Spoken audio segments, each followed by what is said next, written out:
Sai uma notícia boa demais, tanto para a Petrobras quanto para o Brasil e para você que é acionista da Petrobras, que vai fazer uma grande diferença. Não sei se você chegou a ler o último comunicado de mercados que a Petrobras soltou, mas se não ficou sabendo, vamos ler junto aqui. Dá uma olhada nisso aqui. Você digita aí Petrobras RI no Google e aí te ensinei a chegar no site oficial das empresas e aí você vai em comunicado de mercado. O comunicado de mercado aqui soltou dia 20 de outubro. Ontem, Petrobras obtém licença de operação para pesquisa exploratória no Amapá Águas Profundas, que é justamente este fato relevante. Olha só, a Petrobras informou que hoje, no caso ontem, recebeu a licença ambiental do IBAMA para a perfuração de um poço exploratório no bloco FZA, localizado nas águas profundas do Amapá, a 500 quilômetros da foz do Rio Amazonas e 175 quilômetros da costa, na margem equatorial brasileira. A sonda se encontra na locação do poço e a perfuração está prevista para ser iniciada imediatamente com duração estimada de 5 meses. Vamos entender o que isso aqui representa para a empresa, depois entender o que isso aqui representa para você acionista, depois o que isso aqui representa para o Brasil como um todo. Vamos ver se isso aqui realmente é importante ou se tá acontecendo estardalhaço aí na internet, várias notícias no YouTube à toa. Inclusive, se você der uma olhada aí, ó, Petrobras não reagiu ainda. Será que hoje ela vai reagir com esse fato relevante? Vamos ver. Para você que não sabe o que é a margem equatorial, para você que é acionista de Petrobras, PetroRecôncavo,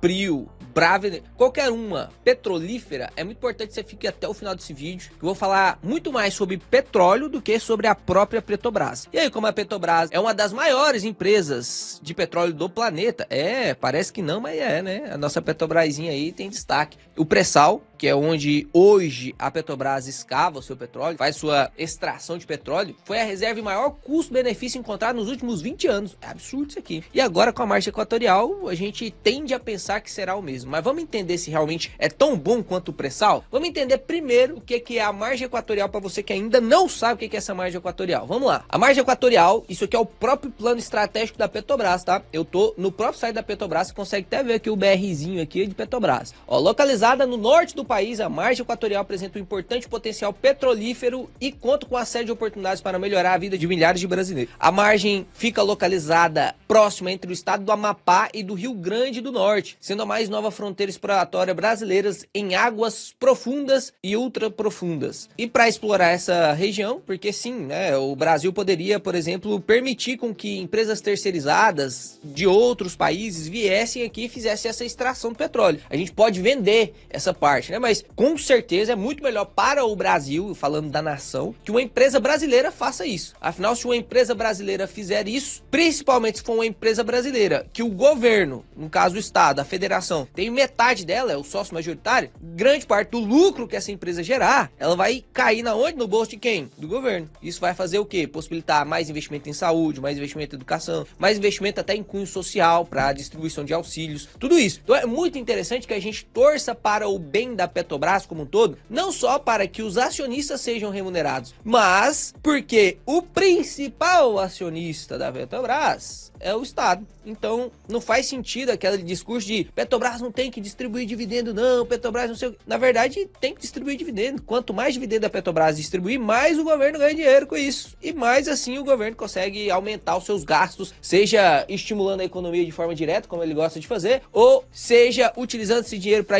fazer investimentos de longo prazo, que normalmente o Estado não gosta de fazer. Afinal, sempre a força que está no poder quer se reeleger. Isso eu falo não só do governo atual, mas de todos os governos que já passaram lá por Brasília, né? A gente consegue perceber muito claramente que o maior objetivo de um político não é trazer investimento a longo prazo para o seu país, mas sim de curto prazo, para impressionar a galera do curto prazo e conseguir se reeleger então. Mas perceba que a margem equatorial, além do cunho social, que se der certo, a Petrobras terá muito lucro e esse lucro fará parte da composição de receita do Estado, a gente consegue entender então que não é só sobre os acionistas, mas é realmente, como ela disse aqui em cima, sobre melhorar a vida de milhares de brasileiros, direta e indiretamente. Diretamente porque isso aqui vai gerar emprego pra caramba, vai movimentar uma galera aqui pra margem equatorial, e esse local aqui, o Amapá, o Pará e tal, isso vai ser mais envolvido ainda. Foi o que aconteceu no Rio de Janeiro, foi o que aconteceu no Sul, Sudeste, quando começou a extração no pré-sal, trouxe muita gente pra ali, pra trabalhar ali, e isso vai acontecer ali também. Eu já morei no Amapá. Quando eu me formei médico, eu tava estudando lá em Macapá, que é a capital do Amapá. Cara, a capital do Amapá, eu cursei faculdade na Unifap, que é a Universidade Federal do Amapá. E sem brincadeira, na época que eu morava lá, desde 2015, eu morei de 2015 até 2021 lá, é uma capital grande pra caramba, grande, mais 600 mil habitantes. Deixa eu até ver quantos mil habitantes tem lá agora. Ó, na verdade, o Amapá tem 600 mil habitantes, e só Macapá, que era a capital onde eu morava, tem 489 mil habitantes. É 60% da população do estado inteiro. Então, a capital tem 60% da população do estado inteiro. Perceba, olha esse dado que eu vou te falar aqui agora, meu amigo. 4% de saneamento básico. A capital tem 4% de saneamento básico. Doideira ou não? Eu passava assim, ó, ia pra faculdade, eu tinha que pular as ruazinhas de esgoto. Eu ia consultar um paciente na visita domiciliar, tinha que pular esgoto, tinha que ir em ponte de pau. Lá no hospital de emergência, quando eu tava fazendo os estágios dos últimos anos, eu tinha que pular, vou até simular aqui, ó. Pra subir a escada pro bloco cirúrgico, a gente tinha que ir assim, ó. Você pensa que é pra pular esgoto? Não é pra pular esgoto, não. Era pra pular paciente mesmo. Era pra pular paciente. Doideira, cara. Absurdo. Imagina se a gente gera muita renda nessa região. Vai ter corrupção? Vai. Todo jeito tem, né? Mas, enfim. Enquanto você não educar seu filho, a gente não vai diminuir isso. Mas, imagina, se tem um fluxo muito grande de capital naquela região, a tendência é que melhore realmente a situação daquela região. E olha só o que é essa margem equatorial, então. A margem equatorial vai desde o Rio Grande do Norte aqui até o Amapá e continua, né? Na verdade, a margem equatorial vem de equatorial justamente por conta da linha do Equador, né? Passa lá bem certinho, por isso que chama margem equatorial. Tá passando ali pertinho da linha do Equador. Então aqui, ó, nessa região aqui, a Guiana Francesa, a Guiana também tem essa margem equatorial para explorar. E foi justamente por conta das explorações dessa região que despertou interesse na Petrobras. Já era sabido que ali tinha reservas. Só que como que funciona essas reservas? Isso é muito importante que você entenda para o próprio setor de petróleo, não só o caso da Petrobras, tá? Mas pelo próprio setor de petróleo. Imagina que tem uma caneca cheia de café aqui, ó. E essa caneca cheia de café tá tampada com quilômetros de água do mar. Isso se tiver em terra, com alguns metros bem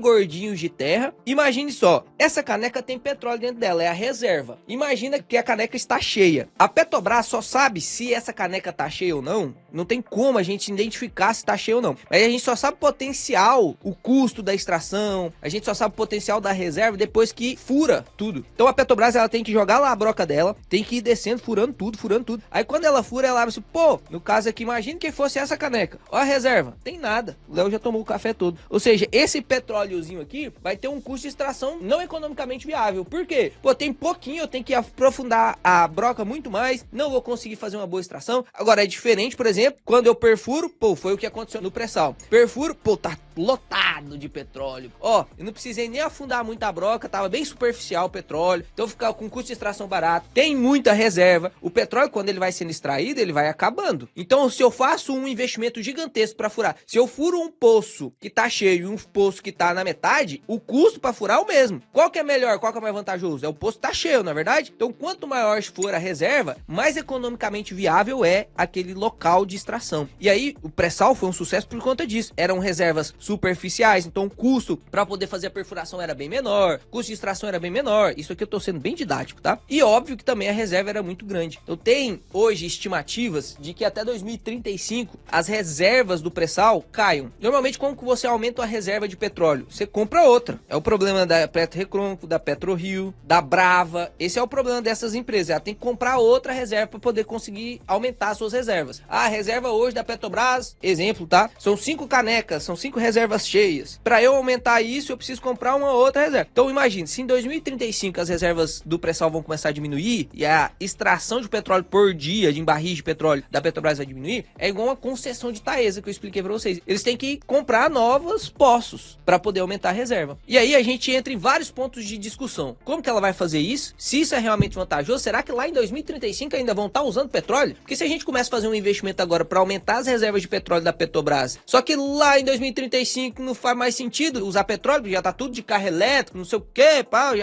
já mudou qual que é o tipo de energia que a gente usa, a gente vai entrar nessa discussão também. Só que antes da gente entrar nessa discussão, eu peço que você deixe o like no vídeo, se inscreva no canal, e eu fiz um negócio diferente para postar nesse vídeo. Muita gente pedia para eu postar vlog, para ver como que era a minha rotina e tal, e sendo bem sincero, eu não sei se eu tenho muita paciência para ficar gravando vlog, tá? Mas nós fizemos uma experiência, vamos ver se vocês gostam. No dia que eu fui para São Paulo, o Pedrão e o André foi gravando todos os pontos que dava pra gravar lá, e eles gravavam e realmente pegava eu desprevenido de vez em quando. Então eu vou deixar aqui agora esse vlog que a gente fez quando eu fui lá pra São Paulo gravar os podcasts, que inclusive tem um podcast muito brabo que eu preciso que vocês vão lá. Digita aí no YouTube Irmãos Dias Podcast. Você vai entrar aqui, ó, tem um podcast agora, soltou ontem, um podcast que eu falei de ação, fundo imobiliário que tá uma oportunidade, falei cenário político, o que eu acho que vai acontecer em 2026, o que a gente tem que fazer, mudar nossa estratégia nesse podcast aqui. Foi legal pra caramba. O André e a Carol fizeram boas perguntas, faz sentido você assistir. E eu vou deixar aqui o vlog, se você não quiser assistir o vlog, só você pular pra depois do vlog, tá? Mas se você gostar desse estilo de vlog, você me avisa que eu posso gravar mais quando eu estiver fazendo algumas gravações no estúdio, quando eu estiver fazendo algum tipo de café diferente, aí eu gravo, tá? Deixa nos comentários se você gostou do vlog ou não. Fala, meus queridos, como é que vocês estão? Estamos aqui em São Paulo, vim pra cá pra gravar alguns podcasts que em breve vocês vão assistir também e vocês vão acompanhar tudo isso aí, tá? O Pedrão e o André falaram assim, bora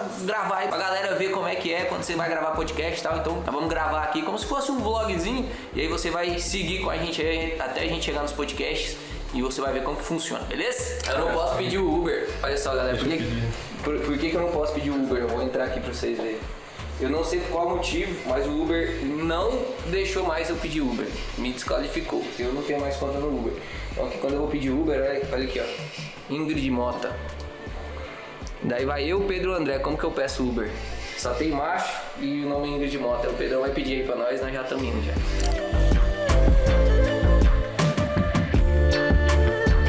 O Pedrão já fez eu gravar aí uns 5 minutos, galera. Só que tava com uns configurações erradas aí. Devo gravar tudo de novo agora. Eu tava falando que eu fico sempre muito nervoso antes dos podcasts. Aí eu tenho que orar bastante. E é isso, né? Mesmo eu já tendo ido lá no Irmão Dias já 2 vezes, mesmo assim, fico ansioso. Chegamos um pouquinho antes aqui no estúdio.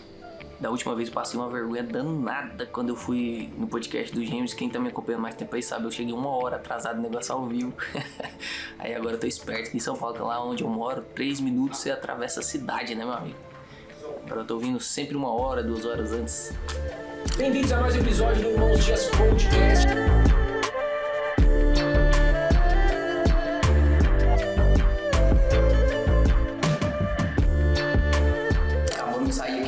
Podcast com André Dias e a Carol, 2 horas de podcast, nós falamos sobre coisa, e meu amigo, vocês vão gostar demais da conta disso aí, vai ficar top demais, mano. Loucura. Vamos lá almoçar. Olha, que Deus te abençoe, amém. Que a sua filha venha abençoada, a sua família, a sua esposa, a Sara. Você vem comigo. Você traz a minha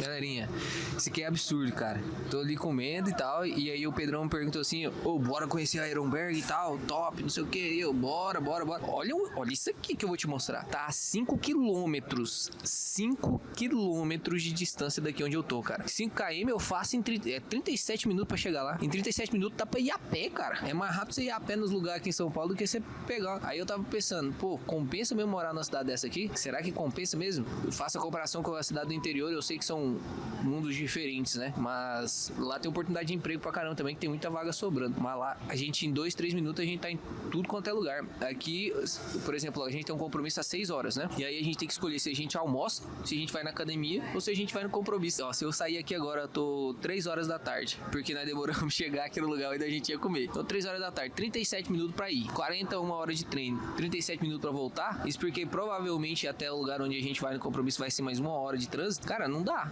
Absurdo, cara. Eu não moraria numa cidade dessa aqui, não. Só se realmente Papai do Céu mandar, porque senão provavelmente eu ia continuar morando na cidade do interior. Confesso que a cidade do interior me limita um pouco. Qual que são as limitações da cidade do interior? Pra quem gosta muito de sair de casa, tem uma limitação absurda, né? Eu não gosto. A maior parte do meu trabalho, inclusive, é em casa. Mas mesmo que eu tivesse que sair, a gente montou um escritório lá pra trabalharmos juntos. 2, 3 minutos nós estamos no escritório. E aí, imagina o seguinte, a minha principal limitação hoje é eu ir até um aeroporto. Tem 220 km de distância da minha cidade até o aeroporto e o aeroporto não é dos melhores. Então, tem uma limitação na hora dos voos também. Mas tirando essa limitação aí, meu querido, não faz sentido nenhum, né, meu amigo? Morar numa cidade grande dessa. A não ser que você realmente precise por questão de trabalho e tal, senão não faz sentido, não. É a cidade das oportunidades, mas, qualidade de vida aqui, não sei se realmente faz tanto sentido assim. Deixa sua opinião aqui nos comentários. Conta aí, que talvez eu esteja numa bolha também, né? Conta aí pra mim, o que você acha?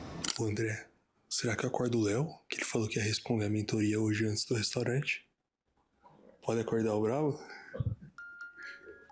Olha como que tá, parece uma criança. Ô Léo, Ô, Léo. Tá dormindo mesmo, velho. Responder a galera da mentoria antes de ir pra churrascaria. Pior. Tenho só umas 200 perguntas. É verdade, pior que é verdade, cara. Cabra, não pode nem dormir mais em paz. O Pedro me chamando aqui, me acordando. Tá louco? B.O., viu? Ó o sem vergonha ali também. Tá rindo, né, rapaz? O pai cochilou bom, viu? Ou depois você faz um podcast, um dia você vai experimentar isso na sua vida, tá? Você vai gravar um podcast com alguém, mas você fala, você conversa. 2 horas de podcast. Depois você experimenta tirar um cochilo pra você ver se não é bom. Você desmaia que seu cérebro desliga, meu amigo. Galerinha, vou mostrar pra vocês como que funciona o grupo de perguntas da mentoria. Normalmente eu falo lá no YouTube, não mostro pra vocês como que funciona. Vocês vão ver aqui na prática agora. Vamos ali comigo no quarto, que eu tenho um celular guardado, um celular que fica só pro pessoal da mentoria. Então vamos lá pra vocês verem. Vem cá. Minha princesa tá lendo a Bíblia aqui. A gente não vai entrar no quarto, mas vou só te mostrar aqui o celular. Vou pegar o celular aqui. E aí vamos lá que eu vou te mostrar como que funciona. Olha só. Então esse celularzinho aqui, ele é só o pessoal da mentoria. Quem tem acesso a esse celular aqui é só o pessoal da mentoria. Aí vem cá, Pedrão, só pra você mostrar aqui pra galera o tanto de pergunta que tem nesse negócio aqui. Olha só, eu passei mais ou menos umas 12 horas. E olha o tanto de pergunta. Inclusive tá entrando mais algumas aqui, tá vendo? E aí eu vou entrar aqui, por exemplo, no grupo da mentoria 3. E aqui tem um grupo de perguntas. Então eu abro esse grupo de perguntas algumas vezes nas semanas. E aí o pessoal manda as perguntas aqui e eu vou respondendo em áudio. Por exemplo, esses aqui foram as perguntas da segunda-feira. E aí aqui eu respondo todas essas perguntas, né? Então cada um aluno manda as perguntas e aí eu vou respondendo. Eu vou mostrar aqui um exemplo para vocês, ó. Por exemplo, esse aluno aqui me perguntou sobre algumas dúvidas do HGLG, PVP de 0,99, dividendo yield de 8,24, se vale a pena ou não. E aí respondi ele em áudio. Normalmente eu respondo em áudio. Só mostra aqui pra galera rapidão, Pedrão. Só pra você entender como que é a resposta. Você consegue ver que tem um áudio de 3 minutos e 40, dá pra ver aí? 3 minutos e 40 de áudio, 4 minutos de áudio. Aí tem alguns que eu preciso gravar vídeo, né? Então, por exemplo, nessa aqui eu gravei vídeo. Enfim, 1 minuto, meio travado o celular porque é muita pergunta, viu? Mas enfim, aí eu sempre respondo a pergunta. A única regra da pergunta é isso aqui, ó. Enviar pergunta somente digitada. Quem responde no áudio sou eu. E ir direto ao ponto, você vai ter a melhor resposta da sua vida. Sabe por que eu fiz esse negócio aqui? Inclusive o Pedro e o André não gostam que eu faça esse tipo de coisa não, porque toma muito tempo. Eu concordo, não faz sentido mesmo. Por exemplo, você pega um grupo de alunos aí, de 1000 pessoas, por exemplo, responder pergunta, nos primeiros dias, meu amigo, eu vou falar pra você, não tem condição, é muita pergunta. Quando eu abri essa última turma da mentoria, foram 860 perguntas pra me responder em 3 dias. É doideira, é simples, eu vivo pra isso. E realmente não faz sentido, mas por que eu fiz isso? E normalmente, quando eu comprava os outros cursos, eu lembro do Leozinho comprando curso lá desde 6 anos atrás, eu comprava curso e eu não conseguia ter resposta do mentor, cara. Eu comprava o curso, quando você compra um curso aí, por exemplo, você quer ter interação com seu mentor e tal, e eu sempre queria tirar dúvidas de alguns pontos que eu não entendia, de algumas coisas que eu tinha dúvida que não tava no curso e tal, mandava e-mail, nossa, aí me chateava, viu? Mandava um e-mail, esperava uns 48 horas mais ou menos, 72 horas, em tempo normal 48 horas, e aí depois vinha uma resposta genérica, e pronto, era isso. Aí eu ficava bravo. Por isso que eu fiz isso. Na verdade, a geração de dividendos, ela nasceu justamente por conta de uma indisposição do mercado de entregar um trem que presta de verdade. A galera fica fazendo umas figurinhas de mim, ó. Esse aqui nem ficou parecendo comigo. Nem tanto, né? Mas isso aqui me identifica. Olha aí, ó, pra quem pede diquinha. Vou mostrar pra vocês aqui como que eu respondo as perguntas normalmente, tá? Vou entrar aqui, por exemplo, no grupo 1, pegar uma pergunta aqui específica. Olha só que pergunta boa do Daniel aqui, ó. Ele fez a seguinte pergunta. Nos FIs podemos observar a PVP menor do que 1. Nos ETFs, existe a possibilidade do valor da cota negociada no mercado ser menor do que o valor do patrimônio dividido pelo número de cotas? E aí a resposta, deixa eu até gravar aqui, ó. Fala, Daniel. Bom, cara, não tem como, por quê? Vou explicar. Normalmente no fundo imobiliário, a gente tem um valor patrimonial definido através do valor que aquele fundo tem atrelado aos seus imóveis, tem atrelado ao que ele possui de patrimônio real, né? Então, fundo de logística vai ter imóveis de logística, fundo de renda urbana, imóveis de renda urbana, fundo de papel vai ter títulos de dívidas, e esse patrimônio, ele é bem atrelado ao mercado, bem atrelado, tem um valor bem definido, e o valor de mercado fica oscilando. Então, às vezes, você vai ver um PVP de um fundo imobiliário mais alto do que deveria. Exemplos lá de 2019, se você pesquisar aí, praticamente todos os fundos de tijolos estavam com PVP acima de 1. E vai ter momentos como estamos vivendo agora, que o valor de mercado vai estar abaixo do valor patrimonial, PVP abaixo de 1. Nos ETFs existe um negócio chamado formador de mercado. Léo, não existe isso dentro dos fundos imobiliários? Não existe muito isso da forma como é o desempenhado dentro dos ETFs, não. Principalmente se os ETFs, eles precisam seguir um certo índice, ou principalmente se esses ETFs é de renda fixa. Por quê? Porque estes ETFs, eu vou pegar um ETF, por exemplo, o LFTB, que é um ETF de renda fixa, e ele tem lá 90 e poucos por cento do seu portfólio em CDI. O formador de mercado é o cara que fica comprando quando tem muita gente vendendo e vendendo quando tem muita gente comprando, justamente para trazer o valor de mercado, né, aquele que você vai conseguir comprar no home broker, para muito próximo do valor patrimonial. Por quê? Primeiro que o formador de mercado ele ganha dinheiro fazendo isso. Se está muito descontado e é atrelado a um CDI, por exemplo, a um índice referenciado, um ETF referenciado e tal, você consegue muito facilmente perceber que não faz sentido, ele está descontado, afinal está seguindo CDI, era para estar valendo tanto. A gente sabe que pós-fixado não tem, por exemplo, marcação de mercado, então o formador de mercado vai lá, se tem muita gente vendendo, ele vai lá e compra. E o contrário também é positivo. Ele vende, porque todo mundo é inteligente para saber que se tem um ETF de renda fixa que deveria valer no seu valor patrimonial 100, ele está a 110, isso é especulação de mercado, porque tem muita gente pressionando cota. Isso acontece muito, inclusive, quando os ETFs abrem. Você vai ver isso muito na época... Acabou de fazer um IPO de ETF de renda fixa. Aí você vê a cota explodindo para cima. Faz sentido? Não faz, porque a renda fixa ela não valorizou 10% de explosão, por exemplo, como acontece quando abre um ETF. Porém, o formador de mercado ele demora um pouquinho para poder montar tudo isso. Não é imediato. Então, conforme o tempo vai passando, 30 minutos, 40 minutos, o formador de mercado vai trazendo para o valor real e você consegue comprar. Então, você não vai ver ETFs de renda fixa, principalmente de renda fixa, que foi o que você perguntou, com PVPs muito baixos ou com PVPs muito altos. Normalmente você vai ver o valor do número, nem tem teoricamente esse indicador, né, dentro dos ETFs. Por quê? Porque já é óbvio para todos nós que o valor que ele tem de mercado multiplicado pelo valor da cota é basicamente o valor patrimonial dele.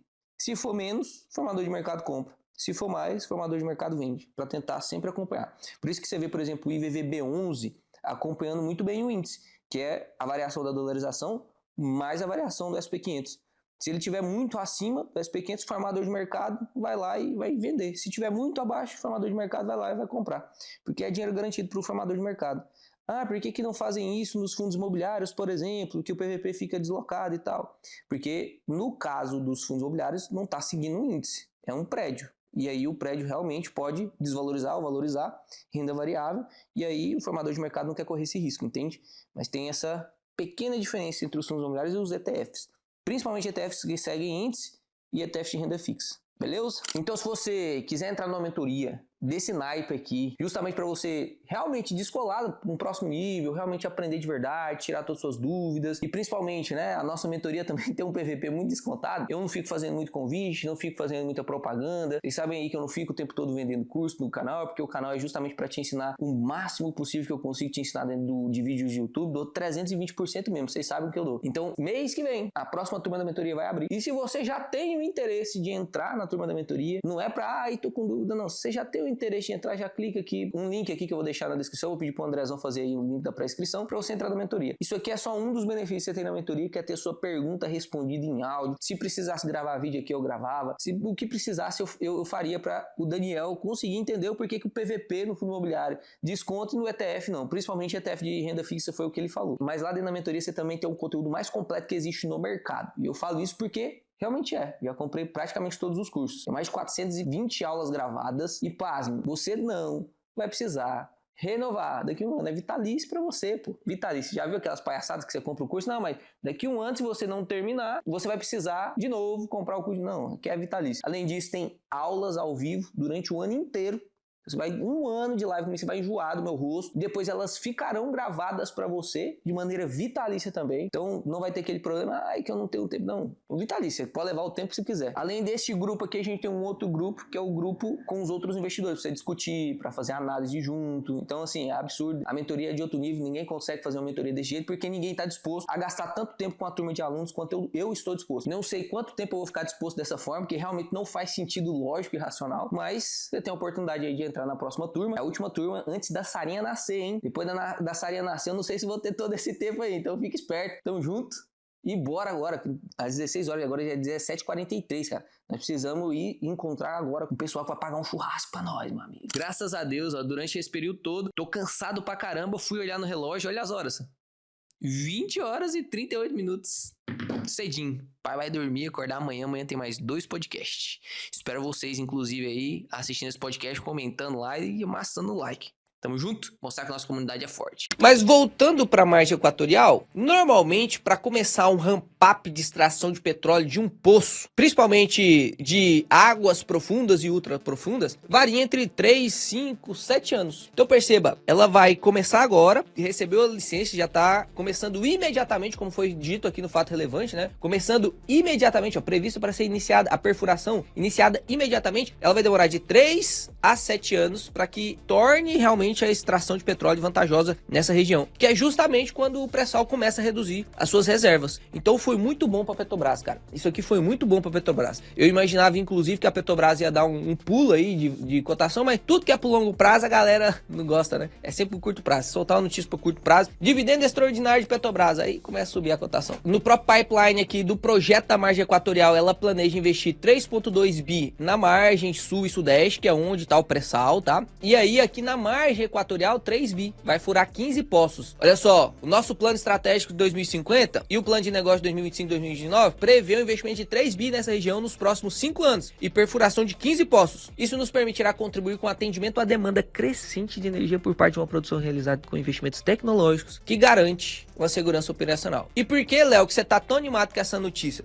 Porque realmente isso aqui foi muito bom pro Petrobras. Parece que a galera não tá entendendo o quanto foi bom isso aqui pra Petrobras. Mas isso aqui foi muito bom. Inclusive, olha que dado legal. Eu não sei se você viu aqui, do lado do Amapá tem a Guiana Francesa. Tá vendo aqui a Guiana Francesa? Do lado da Guiana Francesa tem ali a Guiana também, tá? A Guiana Francesa começou a escavar também. Tem aqui, cortou a foto, né? Mas você consegue ver claramente que essa margem equatorial, ela continua aqui. E a Guiana Francesa começou a fazer a extração de petróleo nessas reservas. E sabe o que aconteceu com a Guiana Francesa? O PIB registrado em 2024 foi de um aumento de 44%. Absurdo. Como o Brasil é um país continental, né? Mas imagina só, isso acontecendo aqui no estado do Amapá também. O quanto que isso aqui vai girar na economia? Numa empresa gigante, a maior empresa do Brasil, que é a Petrobras, fazendo isso daqui até o Rio Grande do Norte aqui. O quanto isso aqui não pode girar de dinheiro na economia, o quanto não pode fazer a nossa economia crescer, o quanto não pode gerar isso de imóveis nessas regiões, porque pessoas vão morar pra lá, trabalhar lá, o quanto que isso não pode gerar de economia mesmo, né? Então, realmente, muito vantajoso, cara, muito, na minha opinião, muito vantajoso. E aí a gente entrou na discussão que, normalmente, algumas pessoas puxam esse assunto. E aí, é o principal assunto desse vídeo. Não é nem sobre a Petrobras em si, a gente não vai nem fazer preço teto projetivo nela aqui, porque a gente já falou sobre ela bastante aqui no canal. Mas esse ponto em específico é muito interessante que a gente discuta. Eu não sei se você percebeu, mas aqui no último parágrafo ela disse, ó, isso nos permitirá contribuir com o atendimento à demanda crescente por energia. O que ela disse aqui é que sim, está aumentando a demanda sobre petróleo. E muita gente diz o contrário. Galerinha, não vamos investir em petrolífera não, porque as petrolíferas deixarão de ser grandes empresas em 2030. Na verdade, essa história já gira desde 2015, né? Na época que eu comecei a estudar sobre investimento, eu já escutava isso aí. Desde 2015, não, vamos investir em petrolífera não, porque as petrolíferas elas deixarão de ser utilizadas, o petróleo deixará de ser utilizado, né? Agora com essas baterias de lítio, bateria de um monte de coisa aí que tá durando pra caramba, carros elétricos, um negócio de caminhão elétrico, não sei, pô, a economia brasileira é rodoviária, imagina se a gente lança um caminhão elétrico aí, acabou o diesel, ninguém mais vai usar diesel, então pra que petróleo? Vamos largar diesel, vamos investir em empresa de transição de energia, que aí vai dar tudo certo, que inclusive concordo também, tá? Empresa de transição de energia vai dar tudo certo mesmo. Só que será que isso é realmente verdade? Eu quero te mostrar alguns dados, e através desses dados, e através do que eu vou te explicar, você toma a sua decisão. E aí você deixa nos comentários, porque eu tô curioso pra saber pra que lado os comentários aqui do canal vai polarizar. Pra o lado de realmente não faz sentido, ou pra o lado, será que faz sentido mesmo toda essa argumentação aí? Será que não faz sentido eu ter uma empresa de petróleo na carteira? Eu quero citar uma frase aí que você vai anotar no seu papel, você vai dobrar o papelzinho e amanhã, no seu trabalho, faça essa experiência. Tenha coragem, seja forte e corajoso, mano. Anota no seu papelzinho aí essa frase, ó. Uma empresa de petróleo mal gerida é o segundo melhor negócio do mundo. Quem disse isso foi o primeiro bilionário da Terra. Foi o John Rockefeller, que foi o cara que abriu a Standard Oil, que é justamente uma das maiores petrolíferas do planeta, tá? Já foi maior, mas ainda é muito grande. E aí, provavelmente pintou na sua cabeça, qual que é então o melhor negócio? Porque uma empresa de petróleo mal gerida é o segundo melhor negócio. Qual que é o primeiro então? Uma empresa de petróleo bem gerida. Quem disse isso foi John Rockefeller, o cara que criou um império através da Standard Oil, que é uma empresa de petróleo. Warren Buffett falava que não gostava de petrolíferas. Dá uma olhada na carteira do Warren Buffett, o cara é gênio, sabe por quê? Ele é gênio e ele aprende com ele mesmo, cara. E ele vai evoluindo, você vai ver que você nunca vai saber tudo sobre investimento. Warren Buffett falava que passava longe de petrolífera. Olha a carteira dele pra você ver o que tem dentro da carteira dele. Petrolífera tá lá, começou a investir em 2021, 2022 em petrolíferas. Será que realmente não faz sentido a gente investir em petrolíferas? O Warren Buffett, que tinha BID na carteira e petrolífera, vendeu o BID, não vendeu as petrolíferas. E aí eu quero te mostrar alguns dados aqui. Olha só, isso aqui é o consumo de petróleo. Inclusive, vou deixar esses links aqui embaixo, tá? Isso aqui foi um artigo postado, peguei só uma imagem, mas o título do artigo é Projeção da Demanda Mundial de Petróleo e Gás Natural de 2006 a 2030. E aí, olha só o que o estudo tinha de dados. Desde 1970. Isso aqui era o consumo, e tá na escala de 1000, tá? Barris de petróleo. Lá em 1970, até 2006, bateu ali os 80, 82 mil. 2006 foi quando o estudo começou a projeção, era para bater aqui em 2030 cerca de 110, quase 120 mil barris de petróleo. Isso consumo por dia. Vamos entender como que tá realmente isso? Olha só, aqui a gente tem um gráfico real, tá? Então isso aqui são dados reais. Até 2023, você vê aqui que o consumo diário de petróleo tá aí na casa dos 105, 103 milhões de barris de petróleo por dia, né? Então, realmente, parece que essa projeção está se concretizando. Provavelmente vai bater, inclusive, um pouco antes essa previsão de 2030. Ou seja, pelo menos no momento, mesmo com a transição energética já acontecendo desde 2020, carros elétricos, enfim, baterias de lítio, parará, mesmo assim o consumo de petróleo continuou subindo. Consumo de petróleo continuou subindo. Hoje, quem são os países que mais consomem petróleo? Os Estados Unidos, Arábia Saudita, Rússia, Canadá e China. A China ainda só consome 5% da participação total mundial. Se a China continuar com a economia desenvolvendo como está, será que ela não vai subir um pouco esse consumo de petróleo aqui não? Não sei. Outra coisa que a galera confunde pra caramba e que eu vejo muitas pessoas falando, mas é porque os carros elétricos, sempre a mesma justificativa, né? Os carros elétricos. Será que o petróleo ele é realmente utilizado só para carro elétrico? Essa camiseta aqui, por exemplo, ela é de poliéster. Poliéster você fabrica com petróleo. Essa espuma aqui, ó, é plástico. Se eu tirar a espuma aqui, fica ruim, né? Isso aqui é espuma de plástico. É o quê? É petróleo. Esse braço mecânico, petróleo. A canetinha que eu abro o quadro preto para explicar, petróleo. Plástico do mouse, petróleo. Na verdade, basicamente tudo que tá aqui tem petróleo envolvido, cara. E aqui você consegue ver quais são os produtos que dá pra fazer com petróleo. Camisa, pente, copo plástico, plásticos, né, de tudo, na verdade. Hoje em dia a gente usa petróleo em praticamente tudo, meu amigo, em praticamente tudo. Não é só sobre gasolina, não é, até giz de cera, né? Não é só sobre gasolina. E eu peguei aqui um dado bem legal. Esse site ele é bem legal pra mostrar em gráficos visuais algumas coisas que às vezes você não tem noção. Chama Visual Capitalist. Tá? Tem várias coisas aqui, inclusive. E olha só como que é usado hoje o petróleo. Preste atenção. 10% do petróleo utilizado no mundo é para outros. O que é esses outros? Tudo que é de plástico. 2% hidrocarbonato, 4% para fazer asfalto, 5% para combustível pesado, 5,8% para combustível de aeronaves. A aeronave provavelmente não será elétrica. Além disso, mesmo que fosse, não dá tempo de carregar essa aeronave. Já viu como que funciona? Não sei se já foi em algum aeroporto de São Paulo, eu sempre fico encabulado. Eu sempre me vejo, assim, fora da roda de ratos toda vez que eu vou em São Paulo, porque lá é loucura, assim, ó. A galera nem consegue se olhar, nem prestar atenção direito, é assim, trombando o tempo todo lá no aeroporto de São Paulo. Loucura, eu sempre me impressiono quando eu vou lá. A aeronave pousa, a galera sai daquele túnelzinho, já tem gente, já faz o embarque do primeiro grupo, já, meu amigo. Não dá tempo de nada, não dá tempo de recarregar, não. Hoje, para recarregar um carro que tem uma autonomia de 200 km, 500 km, demora, sei lá, 30, uma hora, será que realmente vai fazer sentido fazer o carregamento de aeronaves que demanda muito mais?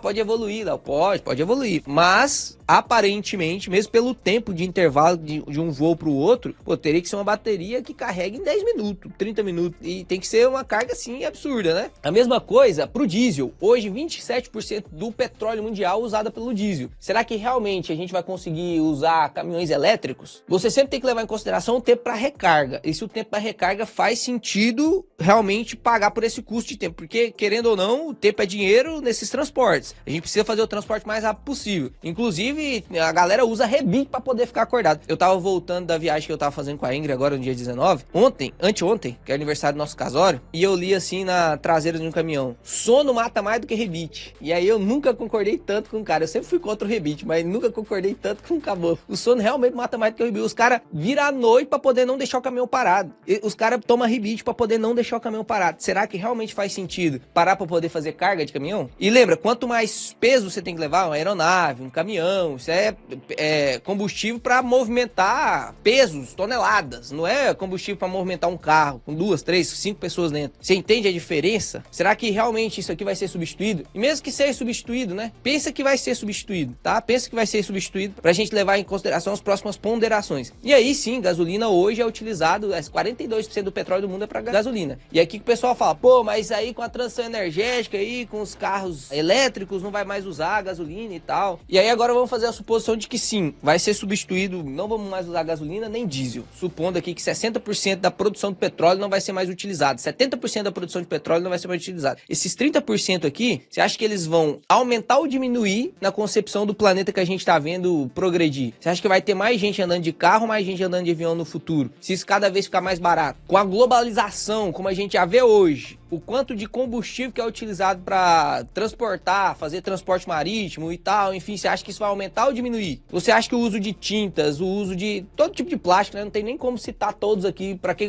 depois você abre uma lista aí de para que o petróleo serve para criar. Não tem nem como a gente falar que o petróleo vai deixar de ser utilizado. Então sim, pode ser que em algum momento essa transição energética aconteça e a gente use menos petróleo, mas vai demorar muito na minha opinião, vai demorar muito. A gente tá muito longe ainda. Provavelmente a gente não vai deixar de usar petróleo nunca. Provavelmente, talvez Jesus Cristo volte antes da gente parar de usar petróleo. Mesmo que não use mais pra gasolina, tá? Mesmo que não use. A gente ainda vai continuar usando pra caramba petróleo. Então, sim, na minha opinião, acredito que as petrolíferas, sim, se enquadram no tipo de energia perene. Acredito, inclusive, fui amadurecendo essa ideia, porque antigamente eu também pensava como a maioria pensava. Você, inclusive, acompanhou a minha carteira, viu que eu incluí Petrobras há um ano atrás. Antigamente, não acreditava tanto assim nas empresas petrolíferas, não. Vim estudando o setor de petróleo há muito tempo estudando o setor de petróleo. Pra que serve, simulando os piores cenários, supondo que o barril de petróleo custe $45 porque ninguém mais está usando petróleo. Será que a Petrobras ainda vai existir? Será que as outras empresas de petróleo ainda existirão? E a minha conclusão foi que realmente, cara, faz sentido nesse momento se expor em alguma petrolífera. Por que eu tenho Petrobras na carteira? Aí eu vou deixar esse vídeo aqui de análise da Petrobras. Por que você não tem Prio? Por que você não tem Petro Recôncavo? Por que você não tem Brava Energia? Por que você não tem um 3R Petróleo? Por que você não tem essas outras petrolíferas? Você preferiu a Petrobras? A gente pode discutir isso num vídeo só pra isso, porque senão esse vídeo aqui vai ficar longo demais. A Prio, por exemplo, é uma excelente empresa. Se você quiser uma análise dessas outras petrolíferas, se faz sentido ou não faz sentido ter elas ou a Petrobras, ou então ter um pouquinho de cada, né? Um pouco de Petrobras, um pouco de Petro Recôncavo, um pouco de Petrobras, um pouco de Prio. Se você quiser um vídeo desse, deixa aqui nos comentários, deixa o like no vídeo pra eu entender que você quer realmente, porque quando eu vou olhar os vídeos que mais fazem sentido pra vocês, eu vou lá pelo número de likes, número de visualizações. Se eu gravei um vídeo, por exemplo, esses dias pra trás gravei um vídeo sobre ROI equivalente, que é um conteúdo assim que, pô, vale uns 2, 3 mil reais aquele vídeo, de verdade mesmo. Pouca gente assistiu, pouca gente deu like, ou seja, pra que eu vou gravar um vídeo desse? Vou deixar isso pra mentoria. Se vocês não assistem, eu vou deixar pra mentoria. A mentoria lá tá só o cara que quer aprender mesmo ROI equivalente. Aí eu ensino, derrubo o conteúdo nele e o cara ganha muito dinheiro, né? Aprendendo a analisar suas empresas. Ah, Léo, mas eu também quero aprender a analisar a empresa. Ah, Léo, eu também quero aprender a investir direitinho. Pois é, então vou fazer um convite pra ver se você quer mesmo, de verdade. Dia 4, 5 e 6 agora de novembro. Nessa semana na outra, início de novembro, eu vou fazer 3 aulas gratuitas. Vai ser ao vivo, mais ou menos umas 2 horas cada aula. E lá eu vou te ensinar como que um método já comprovado para fazer sua carteira ficar forte o suficiente deve ser utilizado. Vou te ensinar o passo a passo para você construir uma carteira forte com correlação negativa, que vai te fazer suportar as crises, que todo mundo tem medo aí, você vai conseguir passar por elas, inclusive criar oportunidades para você aportar mais durante as crises, justamente você multiplicar o seu patrimônio. Como que você vai montar essa carteira visando uma renda passiva para aposentadoria no longo prazo, e como que você vai fazer essa renda passiva ser duradoura, para ela não acabar em algum momento, né? Quando você falecer, inclusive, ficar para seus netos, para seus filhos, enfim, você fazer uma geração rica e duradoura. Se você quiser realmente aprender a analisar a empresa, fundo imobiliário, analisar ativos no exterior, criptomoedas, fazer um dinheirinho a mais com opções, inclusive, se você quiser aprender, só escanear esse QR Code aqui. Se você tiver no celular, vai na descrição, tem lá um link link na descrição também, você consegue fazer sua inscrição pra esse evento que vai mudar a sua vida. A tríade dos dividendos vai mudar a sua vida, escuta o que eu tô te falando. Fica com Deus, papai do céu abençoe vocês e me fala aqui se você tá investindo em Petrobras a esses preços abaixo de R$30 ou não. Falou!